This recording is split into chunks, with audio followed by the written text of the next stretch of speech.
CODICES is an element of exchange and dialogue which the Venice Commission developed right from its beginning.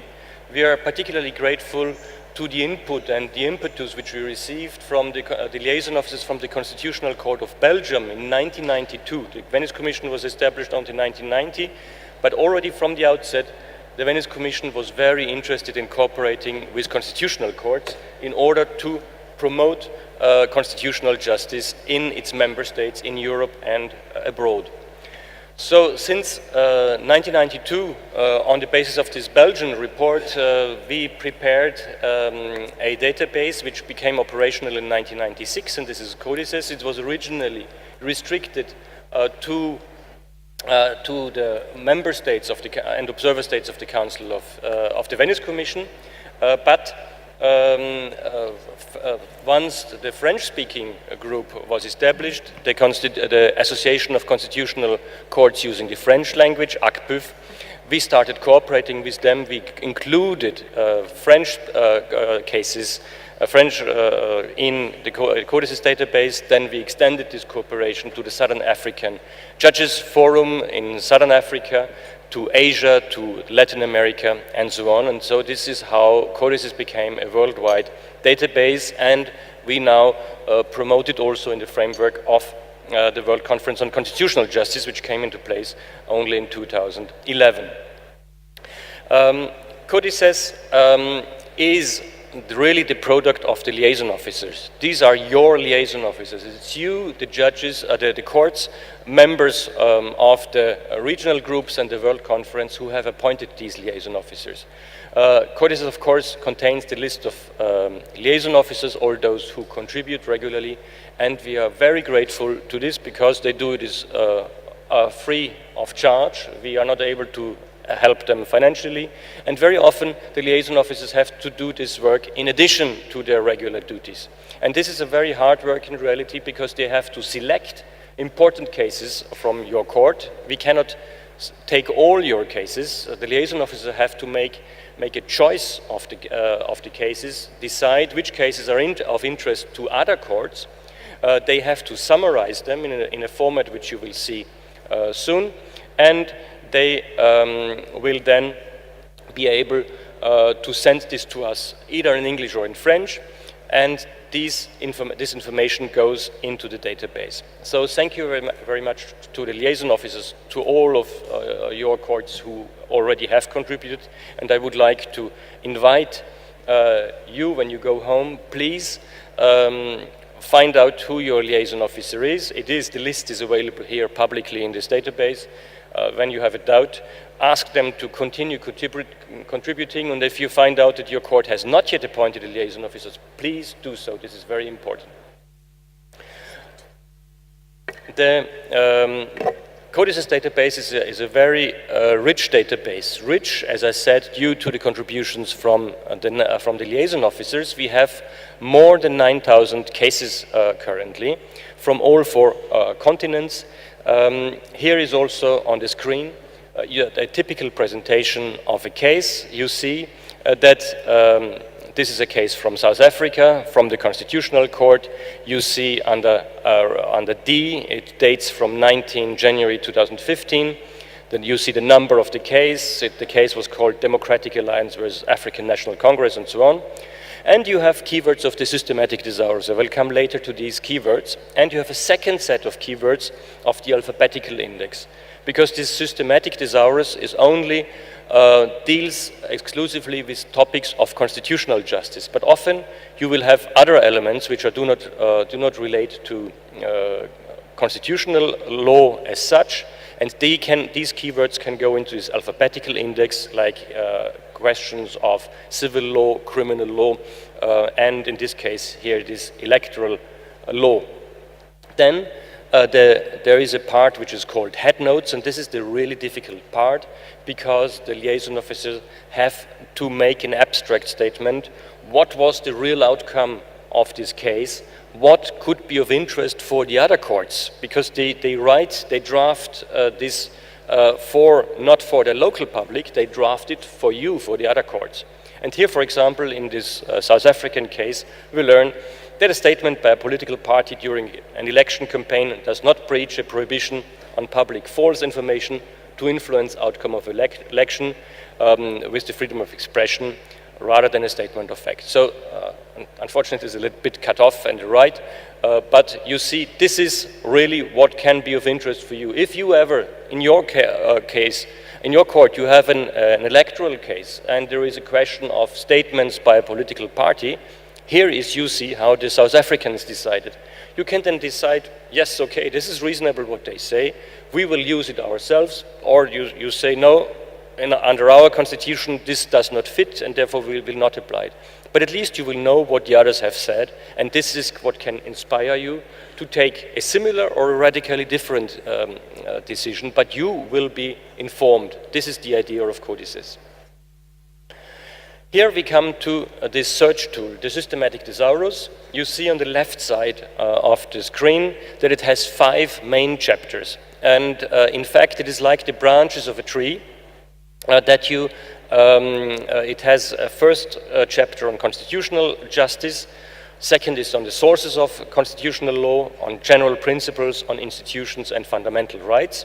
And here we have developed on the right side the chapter 5. You see it has subpoints 5.3 and 5.3.21 is the third level of branches. So these 5 branches have sub-branches, and these further go down into a maximum of 7 level in order to make very fine distinctions. So we come from the general idea to a more precise and to a very specific idea finally.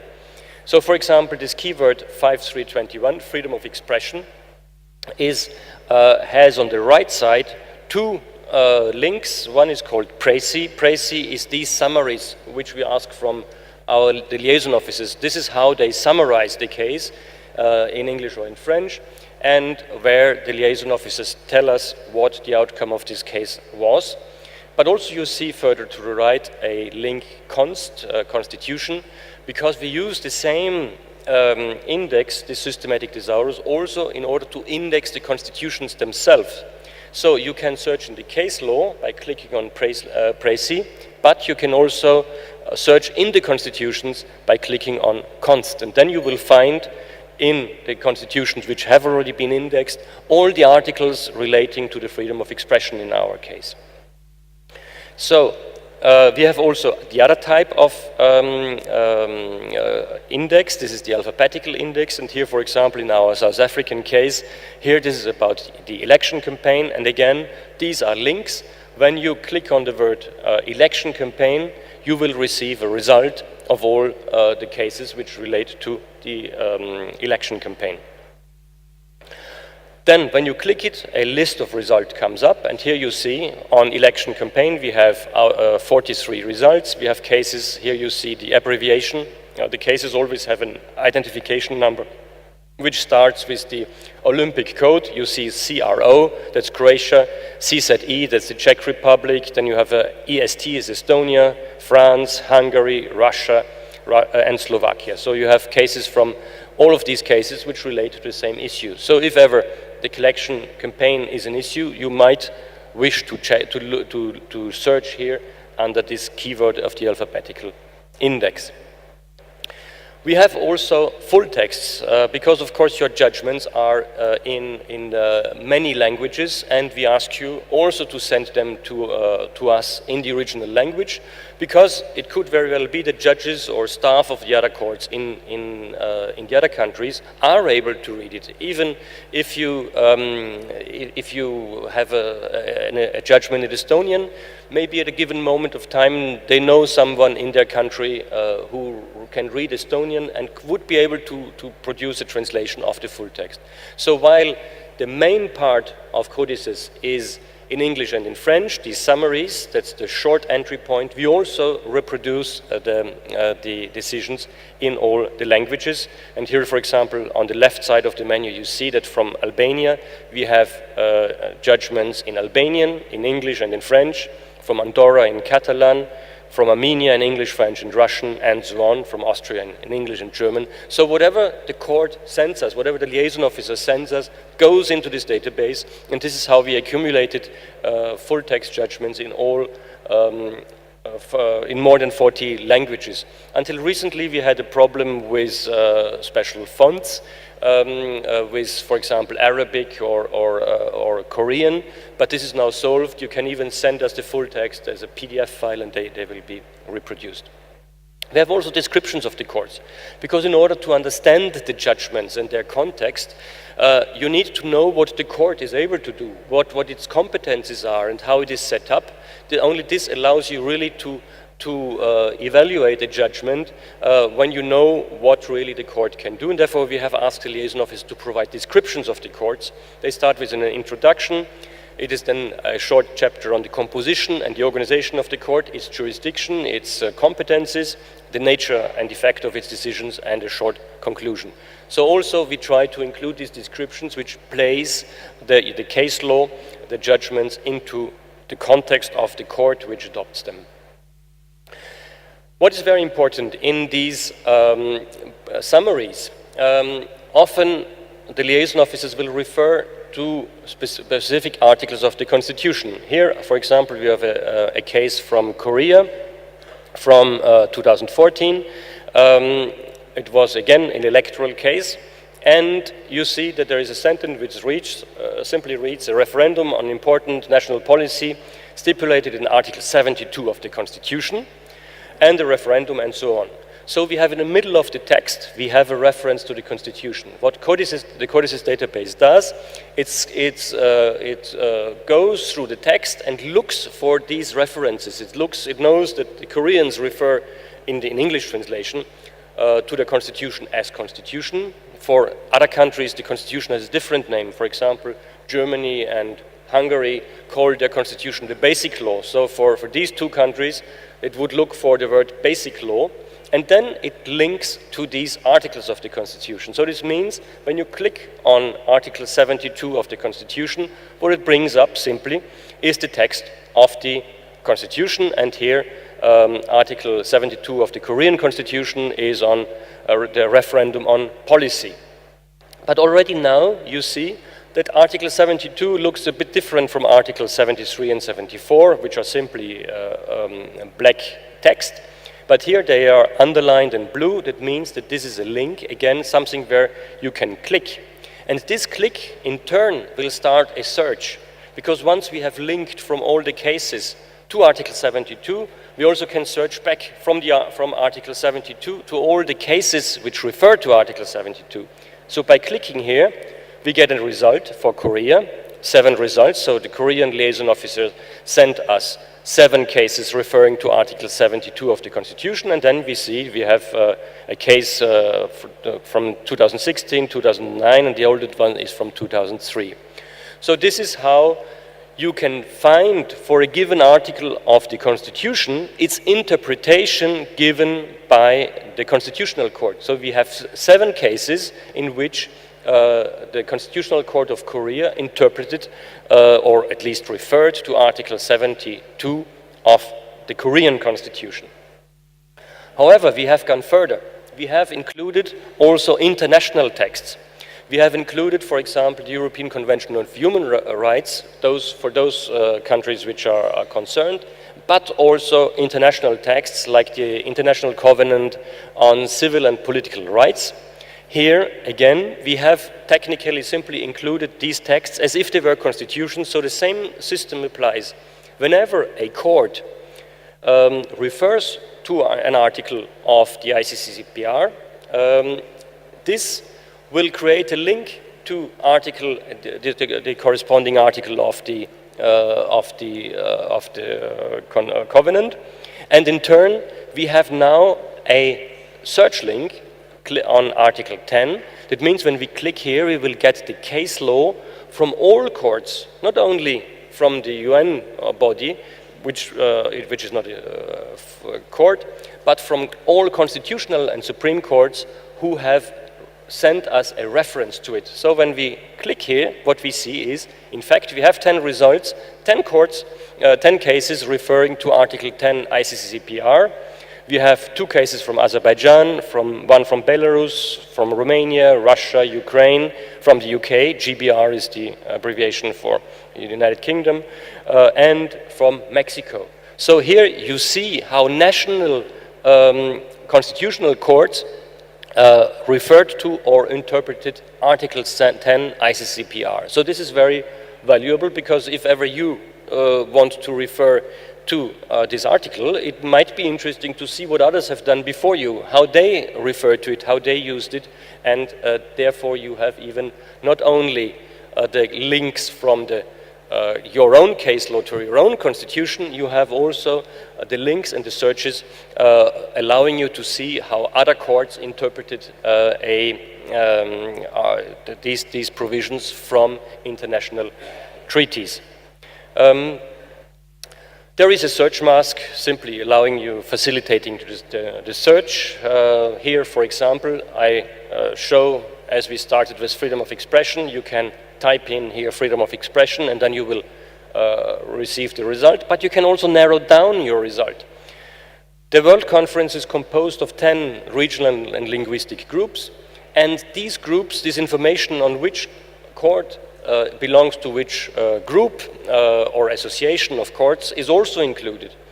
So, for example, if you're interested only in the case law of a given group, you could type it into group. The AACC is the Association of Asian Constitutional Courts and Councils. So if you don't care about European case law or African or other, you can type in here this code, and then this will narrow down your search only to Asian, to cases from courts, members of the AACC. The result is here indeed. You see cases from Turkey, Indonesia, from Korea, many cases from Korea on relating to the freedom of expression. However, be careful about this, because the very idea of CODICES is not to narrow down the search only to your region. So I would rather recommend you not to do this. You might find very interesting cases on freedom of expression from Africa, from Latin America. Therefore, remain open, search globally, and you might find very useful and very relevant decisions. So let me conclude in saying that CODICES is a case law for a showcase for your case law. It is you have a window to the world through CODICES. It is you who represent your cases in there, and therefore please contribute actively and use it for the research when you prepare your cases. You will, of course, as judges, you will not necessarily do this, but please ask your staff, and notably the liaison officer who probably knows CODICES, to prepare such files for you. So when you prepare a case, ask them, have a look in CODICES, please give me an extract, is there anything relevant which I could use in my case? This is the idea of CODICES, and this is what we do it for as a service to you. If you have any questions, I can also do live searches. This was a PowerPoint presentation, but I can of course also show you other elements if there are specific questions. Thank you very much for your attention.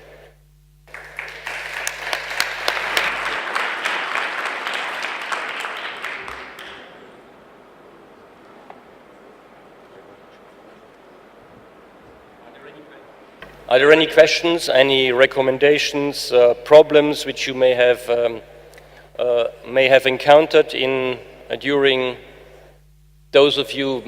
There are a few liaison officers are present here, so if any of you is interested, of course, you can also make recommendations on how to improve CODICES. We are really open to help you. The idea is not that we do a database and here take it. So we very much depend on your input on how to improve this database. I see no questions. Oh yeah, if anyone wants to. The Dominican Republic. Mes félicitations pour cette présentation qui était magnifique. Je vous parle au nom du groupe d'Amérique. Nous souhaiterions avoir les éléments nécessaires pour nous en servir du CODICES en espagnol. Alors, il faudrait chercher les moyens pour nous donner des renseignements en espagnol. Voilà, c'est une inquiétude seulement.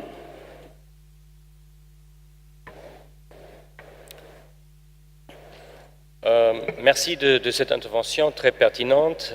Effectivement, la langue espagnole n'est pas représentée en tant que telle dans les résumés. Cependant, ce que nous avons fait en vertu de notre accord de coopération avec la conférence ibero-américaine, nous avons pu intégrer en langue espagnole et portugaise le thésaurus systématique. Donc, le thésaurus systématique, il existe en 4 langues, en anglais, en français, en espagnol et en portugais. Par contre, vu l'envergure de la base, nous n'avons pas les capacités de le faire. Par contre, si, pour intégrer aussi le résumé en anglais, si, parce qu'il faudrait les traduire de l'anglais et du français vers l'espagnol. Nous n'avons pas les fonds pour ceci, mais si un jour il y aurait une piste, comment on pourrait trouver des fonds pour de telles traductions, en principe, la base pourrait être élargie. Mais c'est un problème logistique d'envergure qui n'est pas facile à résoudre. Ce n'est pas simplement la traduction, parce qu'aussi il faut voir derrière la gestion. J'ai des collègues certains sont ici chez moi, là derrière Tania.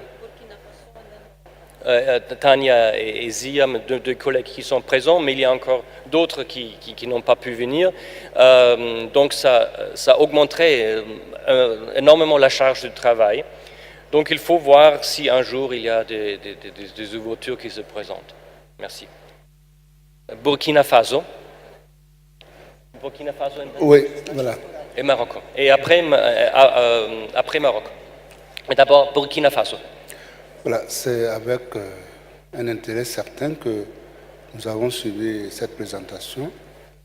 Alors, le premier intérêt, c'est que même sans mettre à la disposition de l'ensemble un agent de liaison, c'est déjà utile de pouvoir se servir d'un instrument aussi diversifié. Mais le second intérêt, c'est qu'au-delà de l'utilisation, nous souhaitons avoir quelques informations sur le profil, n'est-ce pas, de l'agent de liaison, parce que est-ce qu'il faut que ce soit nécessairement un membre et à quel niveau, n'est-ce pas, de la cour ou de conseil. Voilà, ça nous permettra de mieux nous organiser pour intégrer ce système. Encore une fois, merci beaucoup. Yeah, maybe I reply in English so that more, there is French interpretation. And the liaison officers have various backgrounds. Often it is staff of the court, the documentalists, sometimes it is legal officers who prepare cases. Occasionally it is a judge, but this is also possible that a judge does this job. Some courts have also appointed more than one liaison officer. There is often a combination of a judge and a staff member. The judge often then decides on which cases should be presented. He makes a selection, or she. And then it's the task of the staff member to summarize them. So it is possible to nominate more than one liaison officer. Some have even nominated 3. So there's a liberty in this choice. Thank you. Morocco, please. Merci, Monsieur le Président. Je vous remercie pour votre exposé fort édifiant. En fait, la Cour constitutionnelle marocaine utilise déjà la base de données CODICES. À titre d'exemple, lors d'une affaire récente contentieux électoral, donc on a utilisé la base de données CODICES sur la question de la campagne électorale à travers les réseaux sociaux. Et c'était la jurisprudence de la Cour constitutionnelle tchèque qui a défini en fait la nature juridique d'un réseau social, donc qui nous a aidés à prendre une décision sur un cadre contentieux électoral. J'ai tout simplement une petite proposition. Est-ce que, par exemple, vous pouvez mettre en ligne un glossaire de la terminologie la plus utilisée par les cours constitutionnels dans toutes les langues des groupes linguistiques. C'est-à-dire comme ça, donc ça facilitera la recherche également aux collègues qui appartiennent aux autres groupes linguistiques, c'est-à-dire lorsqu'ils veulent faire une recherche, par exemple, libre, en insérant donc un terme particulier sur la grille de recherche. C'est-à-dire ma proposition donc sera l'établissement d'un glossaire terminologique, donc des termes les plus utilisés sur la base donc de contenu donc de CODICES, donc les termes les plus utilisés par les juridictions constitutionnelles dans les 4 ou 5 langues donc des groupes linguistiques. Donc juste un glossaire terminologique. Merci. Merci de cette proposition. Nous allons étudier ceci. Il faut savoir que la CODICES est d'abord en anglais et en français, donc les autres langues ne rentrent pas, mais il faut peut-être voir aussi que le thésaurus systématique déjà est une sorte de glossaire. Mais il faut peut-être développer cette idée ensemble pour voir comment on peut améliorer ce service. Nous avons encore 1 minute, après il faut arrêter. Il y a encore une demande du Congo. Oui, merci beaucoup, M. Snout. J'ai très bien suivi votre exposé. Est-il possible, en fait, de mettre tout ce que vous avez dit dans un petit document pour que chacun puisse s'en souvenir à tout moment? Parce que, vous savez, le travail du juge, c'est un travail très complexe. Dès qu'on rentre au pays, on entre dans des audiences, tout ça, ainsi de suite. Et vous avez dit, moi, effectivement, je suis passé à Strasbourg vous voir pour ça. C'est fondamental. Mais bon, je crois que pour l'intérêt du travail d'ensemble de toutes les cours constitutionnelles, ce serait mieux qu'on ait une sorte de vade-mecum pour l'utilisation des CODICES. Ça peut être en ligne, il n'y a pas de problème, mais un vade-mecum, alors là, ça permettra à chacun de se souvenir de temps en temps de ce qu'il faut faire sur la recherche des décisions. Voilà ce que moi je pouvais avoir comme préoccupation. Merci beaucoup. Oui, donc effectivement, nous avons un grand projet d'améliorer la documentation. Il y a 1 semaine, nous avons donné un contrat à une société privée pour faire cette documentation technique et donc ça sera en ligne.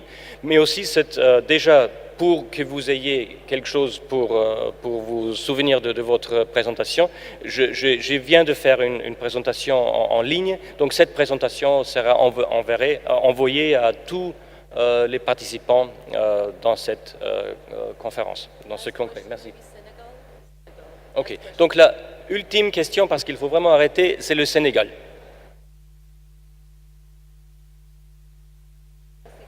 Donc il faut appuyer à nouveau sur le bouton. C'est bon. Merci beaucoup. Je voudrais vous remercier et vous féliciter pour cette belle présentation. Je crois qu'hier, vous avez évoqué la possibilité d'organiser des sessions de formation pour les agents de liaison.